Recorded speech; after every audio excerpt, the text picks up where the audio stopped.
মোতাইকে এ কাটি করবে না মোতাইকে পাঁচ ঘন্টা পারে এ না ভাই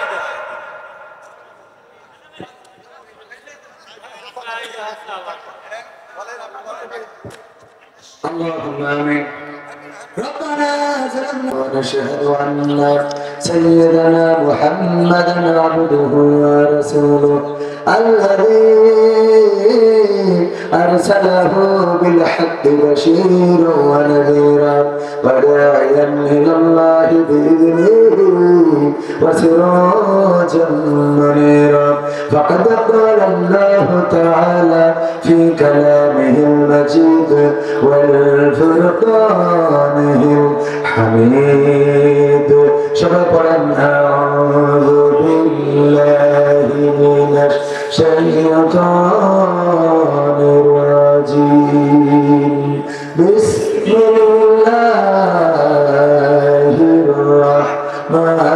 الرحمن الرحيم كيف تكفرون بالله وكنتم أمواتا فأحياكم ثم يميتكم ثم يحييكم ثم إليه ترجعون وقال الله تعالى في شأن عبده إن الله وملائكته يصلون على النبي يا أيها الذين آمنوا صلوا عليه وسلموا تسليما اللهم صل على سيدنا مولانا محمد وعلى آل سيدنا নবীর নামে দুরূদ শরীফ পড়িবে যে তার জন্য যে হারাম হবে জাহান্নামের আগুন আল্লাহুম্মা সাল্লি আলা سيدنا مولانا محمد وعلى آل سيدنا لا إله إلا الله لا إله إلا الله لا إله إلا الله لا إله إلا الله لا إله إلا الله محمد رسول الله سبحان الله والحمد لله لا إله إلا الله سبحان الله والحمد لله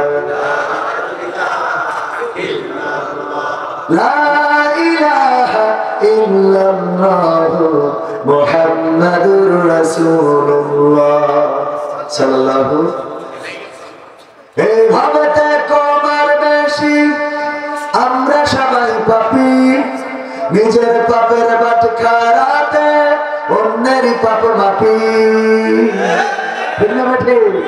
এই ভাবতে কমার বেশি আমরা সবাই পাপী নিজের পাপের বাটখারাতে অন্যের পাপ মাপি ভাবি না ভাই আমি নিজে ভাবি না ভাই আমি নিজে কত গুনাহগার কি করেছে পার হইব গেলে পরপার ও আল্লাহ কি করেছে পার হইব গেলে পরপার কি করেছে পার হইব গেলে পরপার ও আল্লাহ কি করেছে পার হইব গেলে পরপার যাই না দেখায় আমল খাতা কি যে তাতে লেখা সোজা পথে চলছি নাকি পথটা আছে বাঁকা নেকের আমল জমা নাকি আছে খাতায় বাকি নগদ কথা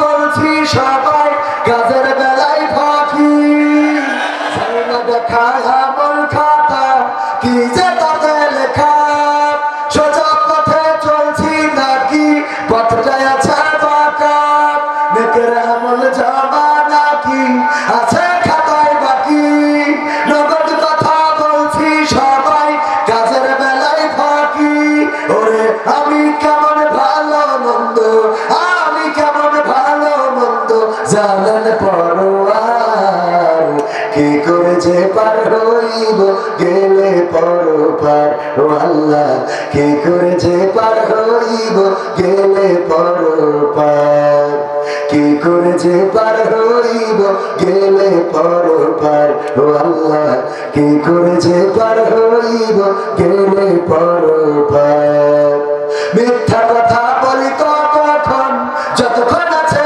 জোর সত্য কথা প্রমাণ হলেই বোঝা যায় সে চোর খোদার চেয়ে মানুষেরই বড় ভয়ে আছি কার রহমে দয়া মায়ায় এইভাবে তে বাসি মিথ্যা কথা বলি ততক্ষণ যতক্ষণ আছে জোর সত্য কথা প্রমাণ হলেই বোঝা যায় সে চোর খোদার চেয়ে মানুষেরই বড় ভয়ে আছি কার রহমে দয়া মায়ায় এইভাবে তে বাসি ওরে যাই ভুলে যাই তারি কথা যাই ভুলে যাই তারি কথা আজব সব কারবার কি করে যে পার হইব গেলে পরপার ও আল্লাহ কি করে যে পার হইব গেলে পরপার কি করে যে পার হইব গেলে পরপার ও আল্লাহ কি করে যে পার হইব গেলে পরপার এই ভগতে কমার বেশি আমরা সবাই পাপি নিজের পাপের মাঠ খারাতে অন্যেরই পাপ মাপি ভাবি না ভাই আমি নিজে ভাবি না ভাই আমি নিজে কত গুনাহগার কি করে যে পার হইব গেলে পরপার ও আল্লাহ কি করে যে পার হইব গেলে পরপার ও আল্লাহ কি করে যে পার হইব গেলে পরপার মারহাবার একটু জোরে কি বলা যাবে কথা যা বললাম কথায় কি কোনো ভুল আছে এইভাবে কমার বেশি আমরা সবাই পাপি আমি কিছুক্ষণ আগে আলোচনায় বলে আসলাম প্রায়ই বলি আমার গোনার খবর যদি আমার মা জেনে যেত আমার মা ভাত রান্না করে খাওয়াতো না বলতো এমন কুলাঙ্গার সন্তান তোরে আমি ভাত খাওয়াইতে চাই না যদি আব্বা জেনে যেত বলতো তুই বের হয়ে যা তোর মতো সন্তানকে জন্ম দিয়ে বড় অন্যায় করেছি এমন পাপী সন্তান আমি তো দেখতে চাই না যদি আমার সন্তান জেনে যেত আমাকে আব্বা বলে ডাকতো না বলতো বাবা তুমি এত খারাপ তোমার মতো খারাপ বাবা কল্পনা করি না যদি স্ত্রী জেনে যেত আমার সাথে এই শীতে একই কম্বলের তলে রাত কাটাতো না আছে না নাই কত অপরাধ আছে স্ত্রী জানলে সংসারটাই করতো না তুমি এত বড় জাহেল তোমার মতো জাহেলকে আমি ফেরেশতা মনে করেছিলাম বড় ভালো মানুষ মনে করেছিলাম গো তোমার মতো ফেরেশতা চলে না রে ও আমার ভাইরা এমনি ভাবে যদি গ্রামের মানুষ চলে যেত সবাই ঘৃণা করতে চায়ের দোকানেও বসতে দিত না যদি পাপের কোনো গন্ধ থাকতো এত দুর্গন্ধ হতো আমার ডানে বামে আল্লাহ বলিরা কেউ বসে থাকতো না আমার সামনে কেউ বসতেন না আমার অপরাধগুলো প্রকাশ হয়ে গেলে এই মাইকে কথা বলতে দিতেন না গাড়ি ধরে টান দিয়ে নামাই দিতেন আপনার মতো হুজুরের এই স্টেজে কথা বলতে দেওয়া যাবে না এমন অপরাধ আমাদের জীবনে আছে না নাই কত অপরাধ তো আছে নিজের অপরাধের খবর আমি জানি জানে আল্লাহ সেইগুলো নিয়ে আমাদের কোনো টেনশন নাই দুশ্চিন্তা নাই অথচ অন্যেরা কোনো কি করেছে ওরে বাবা সেইগুলো নিয়ে আমাদের আলোচনা সমালোচনা আছে না নাই আছে না নাই এটা সিরকুট দিয়েছে হুজুর আপনার মাহফিলে বাধার কারণ জানতে চাই কিছুক্ষণ আগে যে মাহফিলে ছিলাম ওখানে বাড়াবাড়ি বেঁধে গিয়েছিল বাড়াবাড়ি বেঁধে গেছে ঠেকায় আসলাম বাঁচিয়ে দিলাম বাঁচিয়ে বাঁচানোর মালিক আল্লাহ, কিন্তু ওনার জনগণের হাত থেকে হেফাজত করলাম। বললাম যে উনি বোঝে না, এখনো কয় হুজুর এইটা বলা যাবে না, ওইটা বলা যাবে না। আশ্চর্য, এখন এইটা বলা যাবে না, ওইটা বলা যাবে না। আরে বাবা, আওয়ামী লীগ ক্ষমতায় থাকতে বলেছে, এখন তো তারা না কথা কয় না, এখন তো না। আমরা হক কথা বলে যাব, তাতে জীবন থাকে থাক, যাই যা, জীবনের মালিক কে? ওখানে যখন সত্য কথাগুলো তুলে ধরেছি, আমার বাংলাদেশের সূর্য সন্তান, এই বাংলাদেশের আলেম ওলামা, এই বাংলাদেশের তাওহীদি জনতার হৃদয়ের স্পন্দন গোলাম আজম রাহিমাহুল্লাহ, মতিউর রহমান নিজামী রাহিমাহুল্লাহ, আলী আহসান মুহাম্মদ মুজাহিদ, আকাদের মোল্লা, কামারুজ্জামান, আল্লামা দেলোয়ার হুসাইন সাঈদীকে ফাঁসির কাস্টে ঝুলিয়ে স্বৈরাচার সরকার মনে করেছিল বাংলাদেশ থেকে ইসলামকে নিমিটিয়ে দেবে, ইসলামকে নির্বাপিত করে দেবে। আল্লাহর সিদ্ধান্ত হলো ডাক্তার শফিকুর রহমান মাওলানাও নয়, মুফতিও নয়, তারে দিয়ে ইসলামকে উজ্জীবিত করবে, বলে ঠিক কিনা? এই কথা বললাম, খেপে গেলেন। কেন খেপলেন? বুঝে দেখেন, মিলাই দেখেন, সত্য বলছি না মিথ্যা বলছি? আপনারা তো 41 সালের আগে ছাড়বেন না, তো 31 সালে তো থাকবেন না, চলে গেলেন কেন? এই দেশ তো আপনাদের, এই দেশ কাদের? আপনাদের। আপনারাই তো স্বাধীনতা এনেছেন, আপনারাই তো স্বাধীনতার দাবিদার, স্বাধীনতার স্থপতি বঙ্গবন্ধু শেখ মুজিবুর রহমান। একদম সংসার ধরে সংসার বুঝাই চলে গেলেন। দু একজন থাকে, আমরা একটু সান্ত্বনা পাই। আমার ভাইজান অনেক দারুণ আলোচনা করেছে, আমি তো ভূমিকা ছাড়া সময় অল্প, আমার কাজ হলো খালি ডাইরেক্ট ধরে স্টার্ট করি।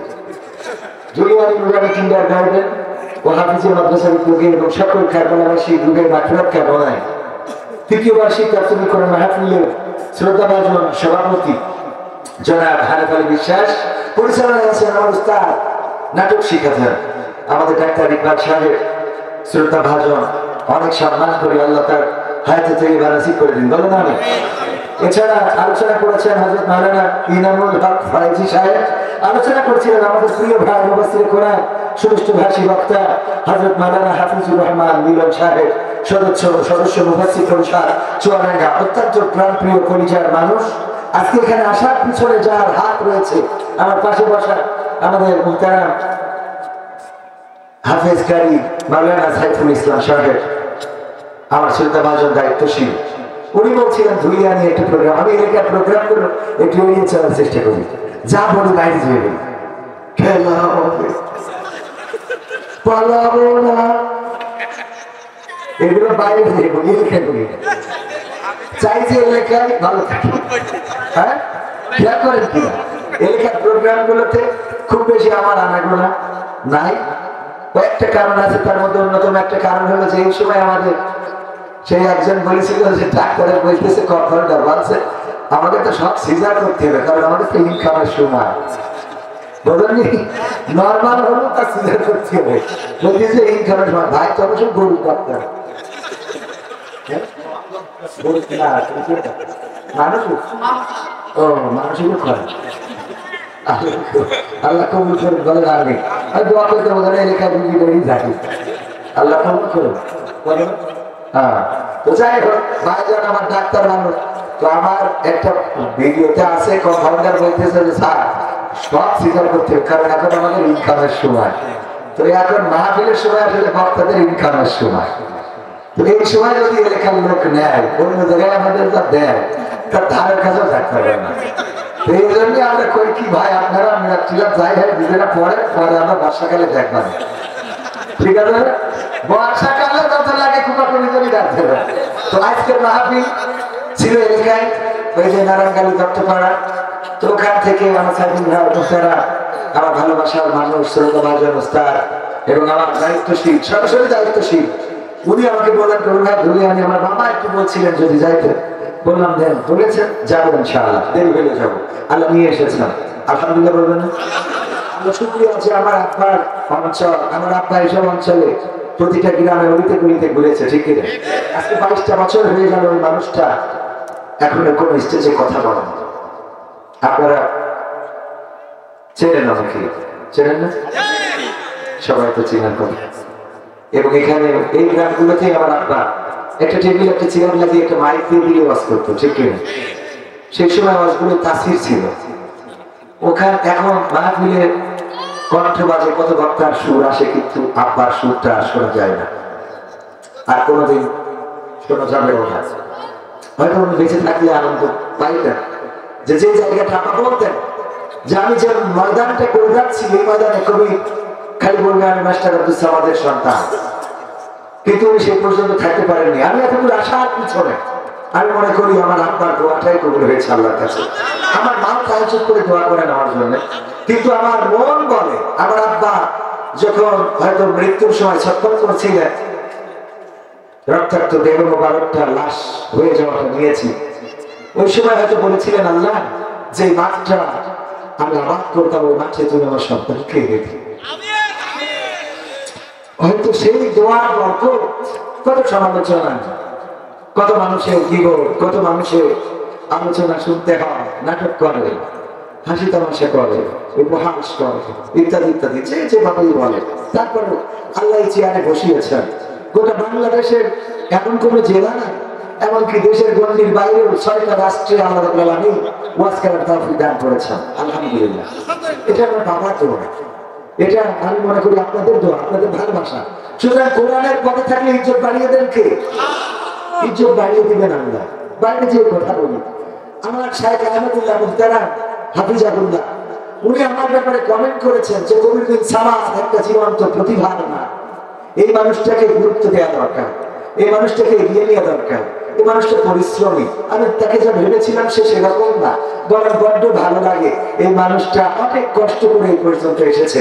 আল্লামা মামুনুল হক সাহেব আমাকে নিয়ে মন্তব্য করেছেন যে আমি অবাক হয়েছি একটা ছেলে কি করে এত বড় একটা মাহফিলের আঞ্জাম দিল।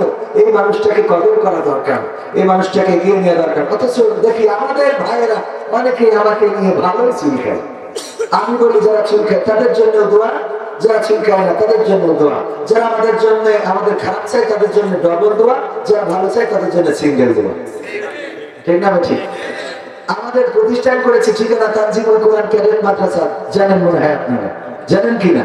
এই প্রতিষ্ঠানে আমাদের প্রথম টার্গেট ছিল 50 জন ছাত্র, পরবর্তী টার্গেট ছিল 100 জন, এরপরে টার্গেট করলাম 120 জন। আজকে কমপ্লিট হয়ে গেল 120 জন, এখনো তো ভর্তির সময় সব বাকি, পুরো জানুয়ারি ধরে ভর্তি হবে না। করে আমি বললাম শ্রেণী কক্ষ বাড়াও, কারণ যেভাবে ভর্তি হচ্ছে তাতে আমাদের আরো বাড়বে। কারণ কি?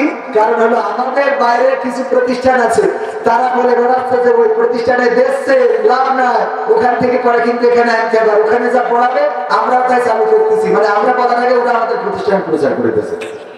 তাহলে ওদের আরো উল্টো টাকা দেওয়া দরকার না? আমরা কোন অভিভাবকের কাছে যে বলতে পারিনি যে ভাই আপনার ছেলেটাকে বলেছি, ভাই কোন অভিভাবকের কাছে যে উড়া যেই মাছ আপনার ছেলেগুলোকে দিবেন না, তো এই বইয়ে থেকে আপনার পাগল খেলায় দিয়েছে।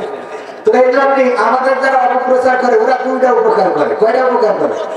একটা হলো আমাদের বিনা টাকায় প্রচার করে দেয়, আর একটা হলো যারা আমাদের জানে না তাদেরকে জানাই দেয়।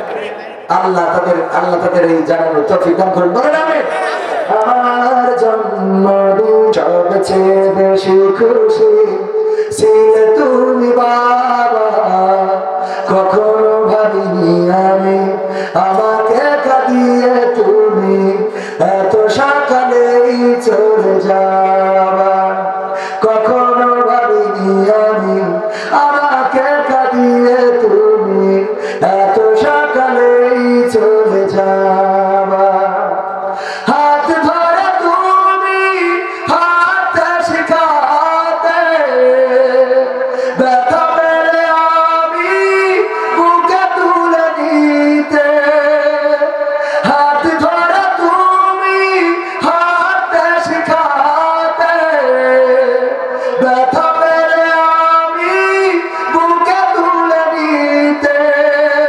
কোনো বাইনা করে কাঁদলে আমি তোমার স্নেহের হাতে চোখ মুছে দিতে।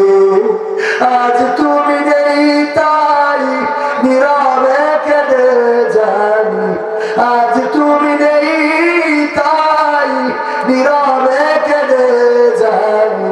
তোমার স্মৃতি শুধু মনে পড়ে বাবা, কখনো ভাবিনি আমি আমাকে কাঁদিয়ে তো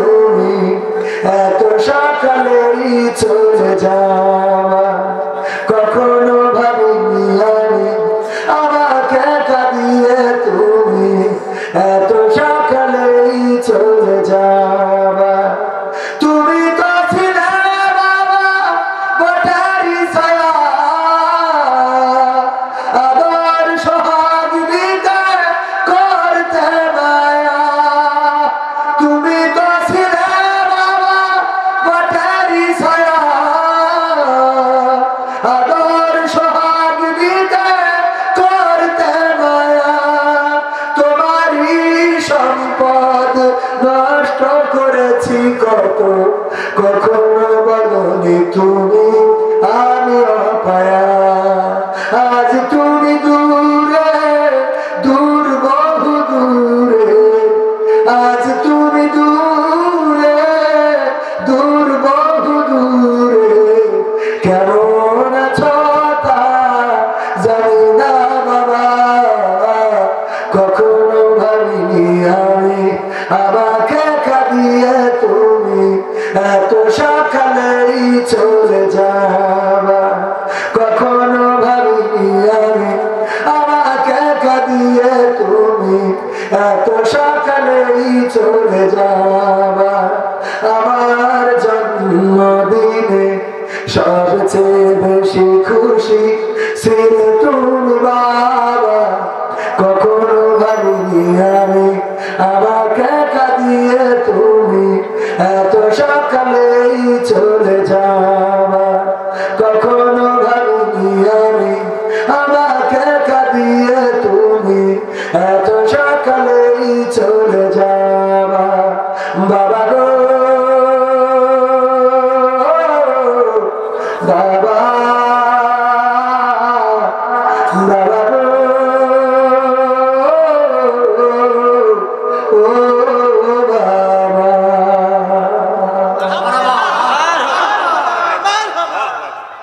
সম্মানিত ভাইরা এবার কাবায় যাওয়ার পরে আমার দুই সন্তান এবং স্ত্রীকে নিয়ে গিয়েছিলাম আমার দুই সন্তানকে বললাম আমার বাবা নাই কাবার মালিককে বলেছি আমার বাবার কবরটা করে দেয় আমার বাবাকে যেন মাফ করে দেয় আমি যদি থাকবো না তোমরা এই কাবায় এসে কাবার মালিককে বললো যে আমাদের বাবাকে ক্ষমা করে দাও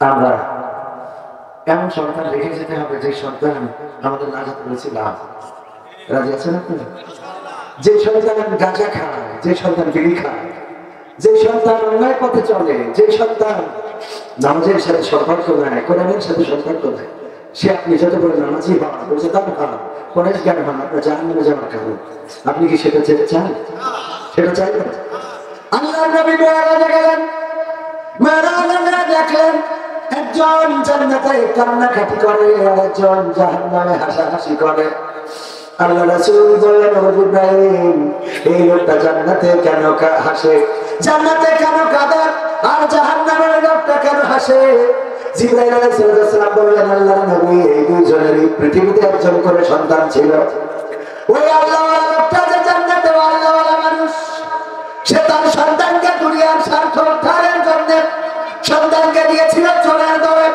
দিয়েছিল দুনিয়াবী মানুষের দলে সন্তানকে পাঠিয়েছিল চোরের কাছে যে চুরি বিদ্যা শিক্ষা দাও কেমন করে দুনিয়ায় চুরি করা যায় অর্থ সম্পদ আত্মসাৎ করা যায় আর চোর তার সন্তানকে দিয়েছিল আল্লাহওয়ালা ব্যক্তির কাছে যে আমি তো চোর আমার জীবনে কেমন নাই ভালো কাজে নাই আমার সন্তানটাকে আলেম বানিয়ে দাও আল্লাহওয়ালা বানিয়ে দাও যেন আমার মৃত্যুর পরে আমার সন্তান আমার দোয়া করতে পারে আমার কবরের কাছে দাঁড়াতে পারে ও আল্লাহর নবী ওই আলেমের সন্তান ওই আল্লাহওয়ালার সন্তান পরবর্তীতে চোর হয়েছে জাহেল হয়েছে নাফরমান হয়েছে আর সে যখন গুনাহ করে ওই গুনার একটা অংশ আমল নামায় আসে তার পিতার সদকায়ে জারিয়া হিসাবে আমল নামায় আসতে আসতে বাবার করে যাওয়া নেক আমলগুলো আর কিছুদিন পরে নেক আমল হালকা হয়ে যাবে গুনার খাতাটা ভারী হয়ে যাবে আর তার জন্য এই লোকটাকে জান্নাত থেকে বের করে জাহান্নামে দেওয়া হবে অপরদিকে যেই লোকটা জাহান্নামে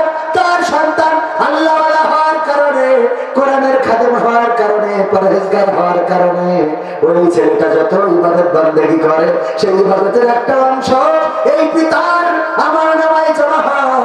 প্রতিদিন সাদকায়ে জারিয়া হিসাবে জমা হতে হতে ওই জাহান্নামী লোকটার গুনার খাতাটা হালকা হয়ে যাচ্ছে, সওয়াবের খাতাটা ভারী হয়ে যাচ্ছে। আর কিছুদিন পরে গুনার খাতা হালকা হয়ে যাবে, সওয়াবের খাতা ভারী হয়ে যাবে। তার জন্য এই লোকটাকে জাহান্নাম থেকে বের করে জান্নাতে দেওয়া হবে। আর এই জন্য ও আল্লাহর রাসূল জান্নাতে ওই লোকটি কাঁদে আর জাহান্নামে এই লোকটি হাসে। বলেন সুবহানাল্লাহ। বুঝা গেছে নেককার সন্তানের কেন দরকার? আপনার জান্নাতের কারণ হবে অথবা জাহান্নামে, অথবা কিসের কারণ হবে? জাহান্নামের কারণ হবে। আপনি যত বড় পরহেজগার হন, আল্লাহ কোরআনের কথা আল্লাহ কোরআনেই বলছেন ওই দিন সন্তানেরা বলবে, হে আমাদের রব, আমাদের সন্তানদেরকে আমাদের কাছে হাজির করে দাও, আমরা তাদের মারিয়ে তাদের চটকিয়ে তবিয়ে তারপরে জাহান্নামে যাচ্ছি। সুতরাং এই মাদ্রাসার সাথে সম্পৃক্ততা রাখার দরকার আছে না? মাদ্রাসায় যে মানুষগুলো তৈরি হয়, আল্লাহ যদি একেবারে মানে সরকার যদি গোমরাহ না করে ফেলে, সেই মানুষগুলো প্রকৃত অর্থে মানুষ হয়ে গড়ে ওঠে। বেশি পড়ি নাই, দুই কলম পড়ার কারণে আপনাদের সামনে কথা বলা তৌফিক দিয়েছেন কে? তৌফিক দিয়েছেন কে? সুতরাং এখানে যে মাদ্রাসাটা হয়েছে মাদ্রাসা, এই মাদ্রাসার সাথে সম্পর্ক রাখার দরকার আছে না? সম্পর্ক রাখতে হয় দুই ভাবে। কয় ভাবে? বিআমালিকুম ওয়া আনফুসিকুম। কি দিয়ে? মাল দিয়ে গো, জান দিয়ে। আপনি যদি দল করেন সেই দলে টাকা দেওয়া লাগে না? লাগে না? আবার মিছিলেও যাওয়া লাগে না? লাগে না? সুতরাং আমরা জানও দেবো, মালও দেবো। রাজি আছি না নাই? কারা কারা রাজি? দুটি হাত দেখতে চাই। নারায়ে তাকবীর, লিল্লাহি তাকবীর। আল কোরআনের আলো, আল হাদিসের আলো, আমার নেতা তোমার নেতা। নারায়ে তাকবীর। বাবা তোমার ডান হাত রাখে, আমার কেন্দ্র করছে ডান হাত রাখে, ডান হাত খালি গেছে। আমি ব্যক্তিগতভাবে 500 টাকা দিয়ে আমি না দিয়ে শুরু করি না, কারণ আল্লাহ বলেছেন হ্যাঁ, এটা আমার পক্ষ থেকে তো, আমার পক্ষ থেকে 500 টাকা দিয়ে শুরু করলাম। ডান হাত যারা উঁচু করেছেন মুট করেন, মুট করে উঁচু করে, মুট করে উঁচু করে এই মুটটা নিজের পকেটের মধ্যে ঢুকান। যদি না থাকে পকেটের পাশে ঢুকান, পকেট ঢুকাই যে যা পারেন। আমার ছাত্ররা যাচ্ছে, বাচ্চারা মাহরুম করবেন না। মাদ্রাসা আল্লাহর নবীর ঘর, আল্লাহর রাসূলের ঘর। আপনারা দেখেন আমার কালেকশন কিছু চায় না, ওখানে বিশেষ বাচ্চাটাও কালেকশন করতে হবে, প্রধান বাচ্চাটা কালেকশন। কি যে জ্বালাই করেছি আমি, এটা যে কবে ছাড়াতে পারবো মনে হয় আর একটু বড় না হলে ছাড়াবে না।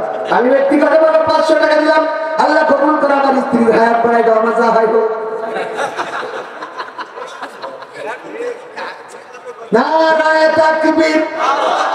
সবার ভাইয়ের স্ত্রী পলাশের মা 5000 টাকা নগদ করলেন দান। আল্লাহ সুস্থ আছে, দানকে কবুল করে নাও, লেখা দিয়ে দাও। আল্লাহ সকল সুস্থতা তুমি দান করে দাও। আল্লাহ পলাশকে কবুল করে নাও, পলাশের মা, পলাশের বাবা, আপনজন যারা আছে সবাইকে কবুল করো। আর যারা দিতে চান অতি তাড়াতাড়ি দিতে পারেন, 5000 10,000 তো ছাত্রীরা যান করুন। পকেটে উঠে তো পকেটে টাকা নিয়ে ঢুকবে, আপনারা জানেন। যা আছে পকেটে দিয়ে দেন, প্যাকেটে খুব তাড়াতাড়ি। আমরা সবাই বেশি নেব না, 12টার মধ্যে শেষ করবো ইনশাআল্লাহ। পকেটে যা আছে আমার গোলামের বাড়ি বাইরে যা আছে দিয়ে দেন। একজন 2 প্যাকেট টাকা দিয়ে দেন, শুধু দিয়ে খেলতে হবে। আমার লিখে দিয়েছে সিরকুটি, বুঝুন এই 2 প্যাকেট আকিস বিড়ি ছিল, সকালে না খেলে তো হাগাও হবে না, তাও দিলাম। তবে একটা দাবি হুজুর আপনার কাছে, আপনি 1 প্যাকেট কমিটি দেবেন, আর প্যাকেট আমি টানতে গায়ে বন্ধ হয়ে যাবে। বুদ্ধি আছে না? 1 প্যাকেট নিজে খাবেন, আর 1 প্যাকেট কমিটি দেবে। মা বোনদের মাধ্যমে আমার মা বোনদের মাধ্যমে আমার স্বেচ্ছাসেবিকার, মাদ্রাসার ছাত্র ছাত্রীরা যারা যাচ্ছে, আমার মা বোনেরা পরিচয় খুলে দান করেন। একজন বোন আজকে বলুন ভাই একটা সঙ্গীত, 2টা সঙ্গীত শুনতে চায়। 2টা সঙ্গীতের মধ্যে একটা বললাম, একটা অনুরোধ রাখবো ইনশাআল্লাহ। আমি পৃথিবী এমনই রবে, শুধু আমাকে ছেড়ে চলে যেতে হবে। ঠিক না? ঠিক। আমি পৃথিবী এমনই রবে শুধু আমাকে ছেড়ে চলে যেতে হবে থাকবে সজনেরা কাঁদবে আপনেরা থাকবে সজনেরা কাঁদবে আপনেরা দুটো দিন পরে আমার ভুলে যাবে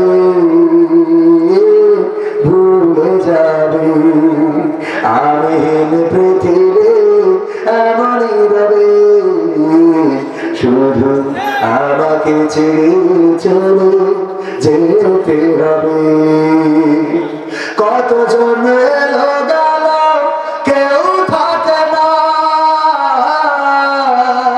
কে কবে যাই চলে খোঁজ রাখে না কতজন এলো গেল কেউ থাকে না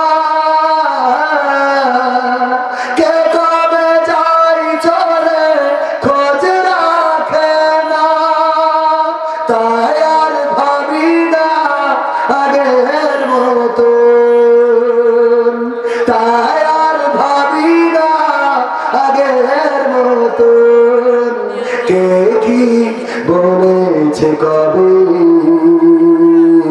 কে কি বলেছে কবে আমিহীন পৃথিবী এমনই রবে শুধু আমাকে ছেড়ে চলে যেতে হবে ঘরে ভুলে যাবে ঘরের কথা সাজাবে নতুন সংসার সন্তান ভুলে যাবে কিছুকাল পরে কে ছিল বাবা যে তার নিচে দুনিয়ায় মিছে সব কাজ সত্য জীবনে নামবে যে সাজ নিচে দুনিয়ায় মিছে সব কাজ সত্য জীবনে নামবে যে সাজ তাই আর ভাবি না আগের মতো তাই আর ভাবি না আগের মতো কে কি বলেছে কবে কে কি বলেছে কবে আমিহীন পৃথিবী তুমিহীন পৃথিবী এমনই রবে শুধু তোমাকে ছেড়ে চলে যেতে হবে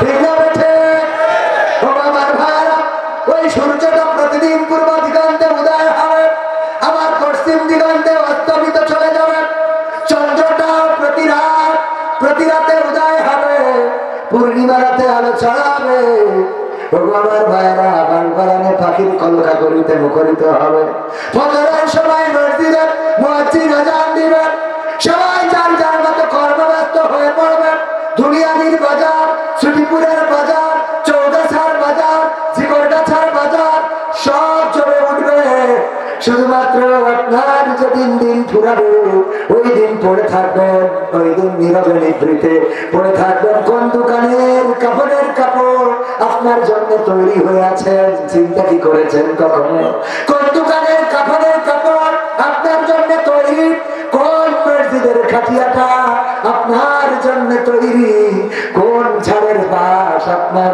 জীবনের শেষ সাথী হবে কোন গোরস্থানের মাটি আপনার শেষ ঘর হবে কোনদিন কি কল্পনা করেছেন চিন্তা কি করেছেন কখনো আপনি বাড়ি মসজিদে যাবেন খাটিয়ার কাছে প্রশ্ন করবেন ওগো খাটিয়া তুমি তো কয়দিন আগে আমার বাবাকে নিয়ে গিয়েছিলে তার কিছুদিন আগে আমার দাদাকে তার কিছুদিন পরে আমার বন্ধুকে তার কিছুদিন পরে আমার চাচাকে ওগো খাটিয়া ভালো দেখি এবার তুমি কার অপেক্ষায় আছো আমার খাটিয়া যেন নীরবে জবাব দিয়ে দেয় ওগো আল্লাহর বান্দা তৈরি হয়ে যা এবারের যাত্রাটা তোমার হয়ে যেতে পারে ঠিক না বেঠে আমি প্রথমেই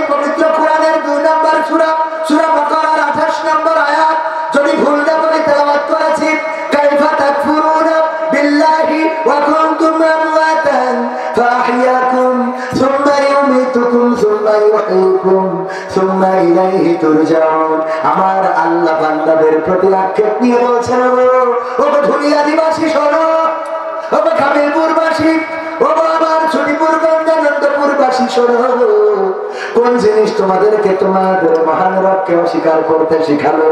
কোন জিনিস তোমাদের মহান রব থেকে ভুলিয়ে দিল? অথচ তোমরা ছিলে মৃত, তোমাদের কোনো জীবন ছিল না, তোমাদের কোনো আকার ছিল না, তোমাদের কোনো আকৃতি ছিল না, এই পৃথিবীর পরে তোমাদের কোনো অস্তিত্ব ছিল না।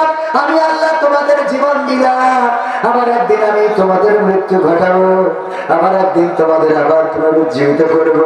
বেলা শেষে ফিরে যাওয়া লাগবে কার কাছে? কার কাছে? আমরা ফিরবো কার কাছে? ইন্না লিল্লাহি ওয়া ইন্না ইলাইহি রাজিউন।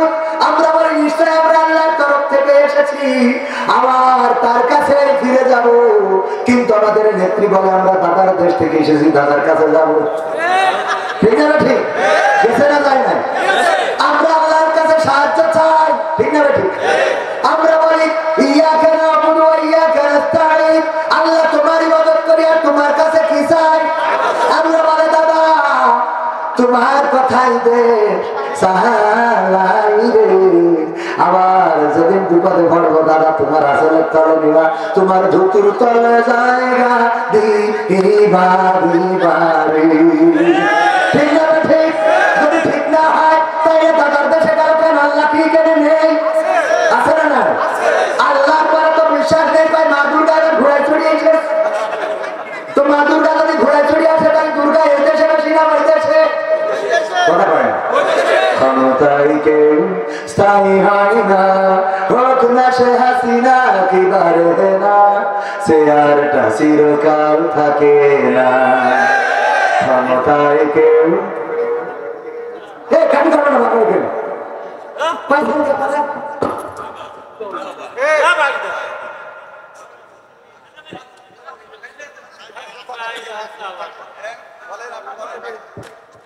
اللهم آمين. ربنا ظلمنا أنفسنا وإن لم تغفر لنا وترحمنا لنكونن من الخاسرين. ربنا آتنا في الدنيا حسنة وفي الآخرة حسنة وقنا عذاب النار. হে আমাদের রব, এই রাতের অন্ধকার গভীর রাতে তোমার দরবারে দুখানি শূন্য হাত তুলেছি আল্লাহ, তোমার কাছে খাস করে ফরিয়াদ করি আমরা যারা গুনাহগার, আমাদের জীবনের গুনাহ খাতাগুলো মাফ করে দাও। বাবা আল্লাহ, জেনে গুনাহ করেছি না জেনে গুনাহ করেছি, শয়তানের ওয়াসওয়াসায় পড়ে গুনাহ করেছি আল্লাহ, জীবনে যত গুনাহ করেছি তুমি তোমার গফুর গফফার নামের ওসিলায় ক্ষমা করে দাও। আল্লাহ, এই মাদ্রাসার মাহফিল, কোরআনের মাহফিল, এই মাহফিলের সন্ধ্যা থেকে এতক্ষণ পর্যন্ত যারা এসেছে, কথা বলেছে, কথা শুনেছে আল্লাহ, তুমি সকল